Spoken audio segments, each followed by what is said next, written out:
വേദിയിൽ നിസ്വാർത്ഥമായി ജോലി ചെയ്ത കുറച്ചു പേരെ നമുക്ക് പരിചയപ്പെടാം. കഴിഞ്ഞ ദിവസങ്ങളിൽ കലോത്സവ വേദികളിൽ വിവിധ യൂണിഫോമുകൾ ധരിച്ച കുട്ടികളെ നമ്മൾ കണ്ടിട്ടുണ്ടാവും.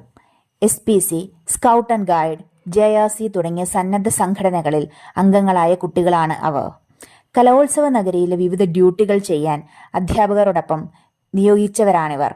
ഡിസിപ്ലിൻ, ഭക്ഷണ വിതരണം, സ്റ്റേജിലെ ജോലികൾ, മറ്റു വിവിധ സേവനങ്ങൾ എല്ലാം ഇവർ വളരെ ഭംഗിയായി നിറവേറ്റി.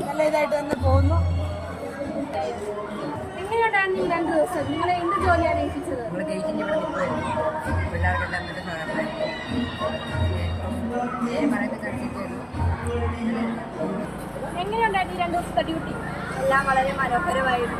എല്ലാവർക്കും എന്താ പറയുക, ഓരോ സെക്ഷനിലും ഓരോരോ ആൾക്കാർക്ക് പല രീതിയിലായിട്ടായിരുന്നു സർവീസുകൾ നടത്തേണ്ടിയിരുന്നത്. അപ്പോൾ എല്ലാവരും വളരെ മനോഹരമായിട്ട് അവരുടെ കമ്പനി നിർവഹിച്ചു. നല്ല 2 ദിവസമായിരുന്നു.